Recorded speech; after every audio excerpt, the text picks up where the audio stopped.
Jaya grew up in a high Hindu caste. His grandfather was actually the village guru. He grew up worshiping hundreds of idols that covered their mantle in their home. And every year, Jaya's family would do a special blessing of the house. They would set food out for the gods, and everyone had to leave the house. But what they said is if the food were eaten, then we would know that the gods came and gave a special blessing on our house. So everyone left the house because if you saw the gods, you would die. But Jaya was 12 and he was curious. So he stayed behind and he hid because he wanted to see God. But what he saw were rats. Rats came and ate the food. And when his family came back in and they started to celebrate that the gods had blessed their house, Jaya confessed, no, I stayed behind. I saw what happened. It wasn't the gods. It was rats that ate the food. His grandfather beat him. His grandfather said to him, the gods disguised themselves as rats, little Jaya, to protect you from dying. Well, Jaya didn't buy it. And he said in that moment, he said, if there really is a God, I want to know.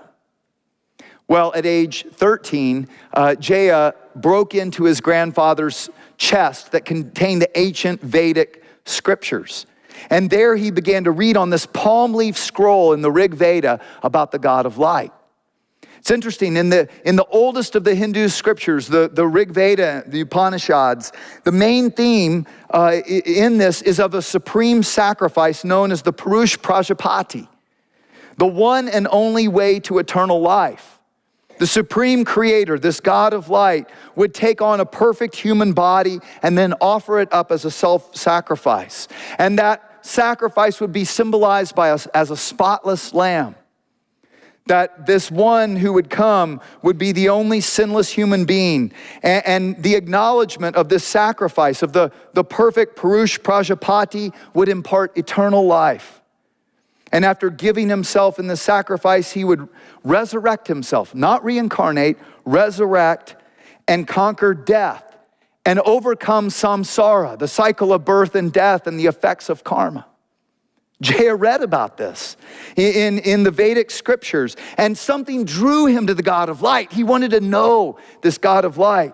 And so little Jaya goes to the high priest in his village and asks, how can I know the God of light?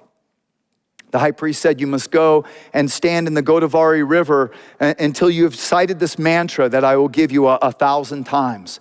And so for 3 months, every night, Jaya stood neck deep in the river with leeches attacking him and recited this mantra. And when he was done, nothing happened.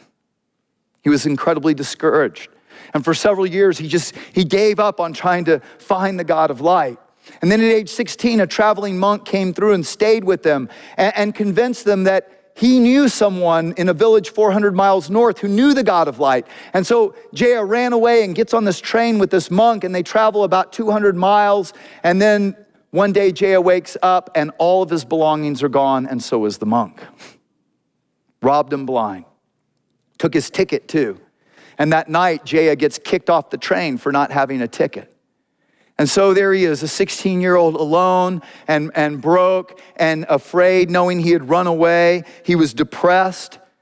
And that night he just decided, what's worth living for? And he laid down on the track to take his life. And he sees a bright light and he thinks it's the headlight of the train, but he hears a voice that says, I am Jesus, the God of light who you seek, and I will be with you. I will help you. My friend Jaya, he came to faith in Jesus without ever meeting a Christian or ever reading a Bible. Maybe that's how God does it for those who truly are seeking him.